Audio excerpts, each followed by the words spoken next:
So a quick note here is that not only do you have to take the bolt off of this top bit here, you also have to take it off from down there so you can actually pry the wood apart just wide enough to slide the bottom out.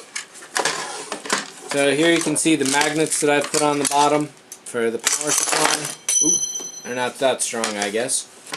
And let's pull this out of here. I've already unplugged everything, so that's definitely something to consider if you do this yourself. And what I'll be doing is a little chicanery.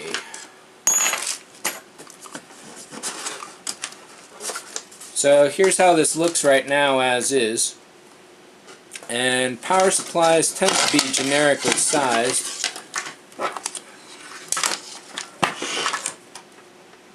And this one is indeed just as wide, but it is a little bit longer.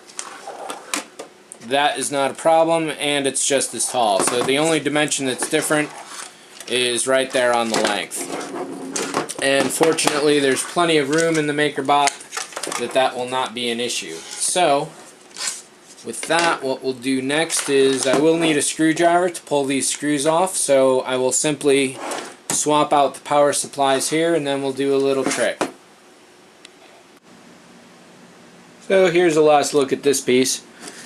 Basically I just lined up the power supply along here, traced its outline, and then I put a 1/2 inch mark all along the inside to give it a little support, because otherwise this would just be hanging on 4 screws off the back. So a 1/2 inch should give it enough room for the fans and just enough for the support. And right now I've got the back piece. I figured I'd seal this, try it with a little gloss enamel, see how it looks with a different finish. So that piece is going to be drying for a few hours. And up next, what I'll be doing, I guess I may as well put it on camera, is slicing away that inside cut. I don't have a very good working angle here with everything going on. I've got the piece clamped down to the board, so that should help out. Let's go.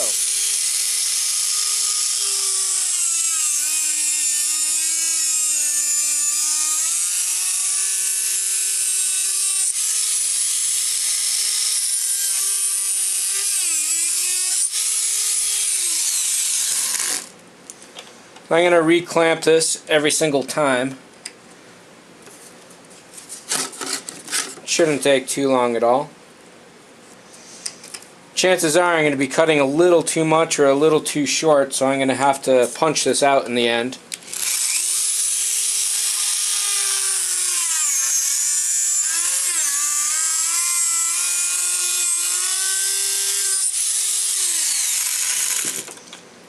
This is definitely going nice and fast.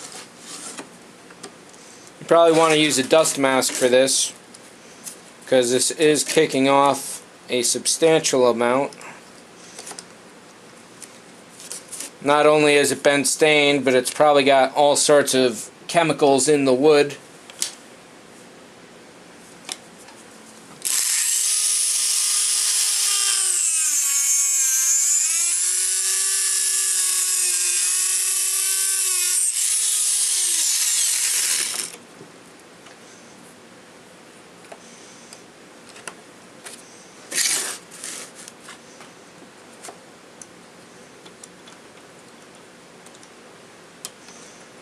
And keep in mind, this is a power tool, and you always want, even though it's something as seemingly toy-like as a Dremel, always keep safety in mind. Never let your hands get in the way of the blades, and just be as careful as you can.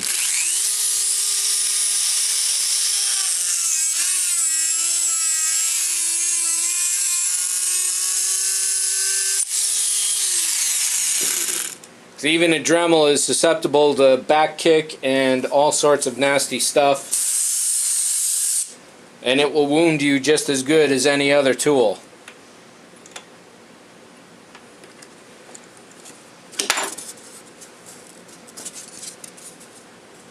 So I missed a little bit of the corners, that's okay.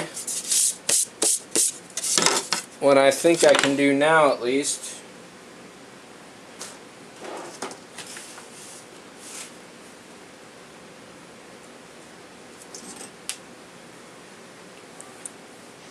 let's try an X-Acto blade first and see how well that does.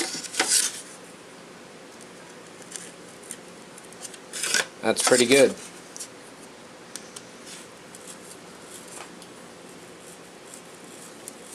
Utility knife would be better. It's always in the last place you look for it.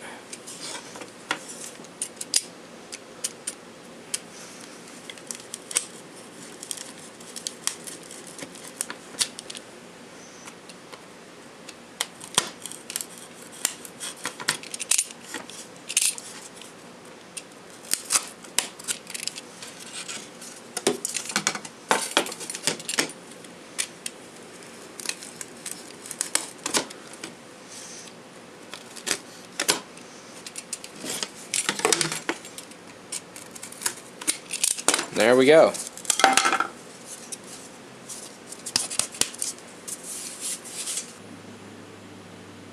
How's that for a nice tight fit? Just enough on the edges, all around.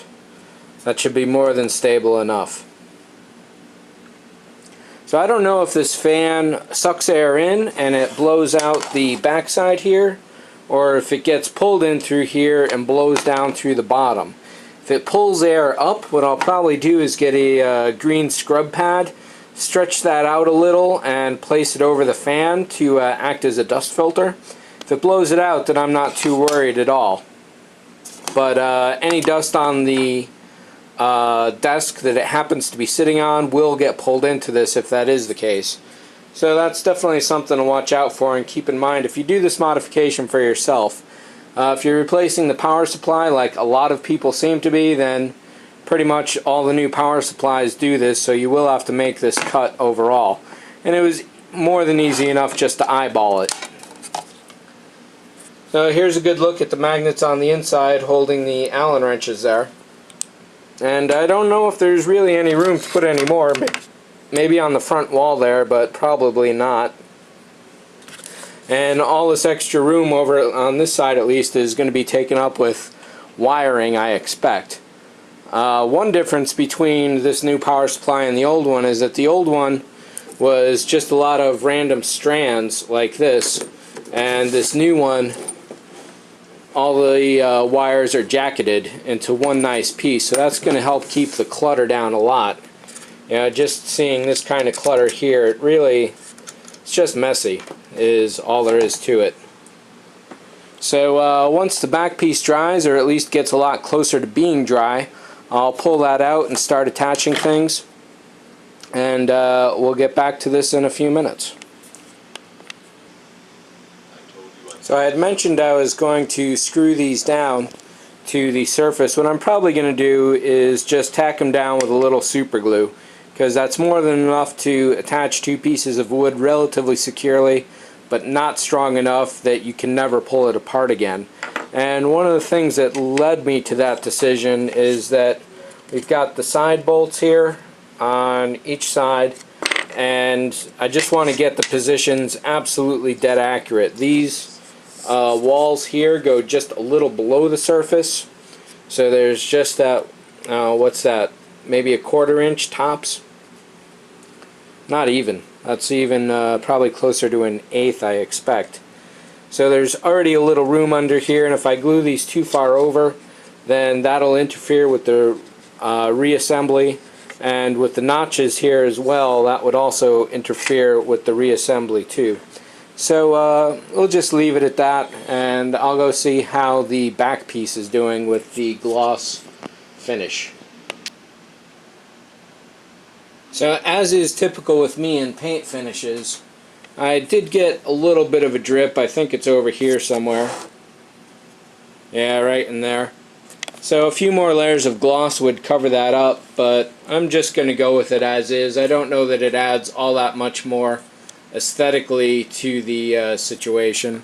And this is close enough to being dry enough that I can at least reassemble it.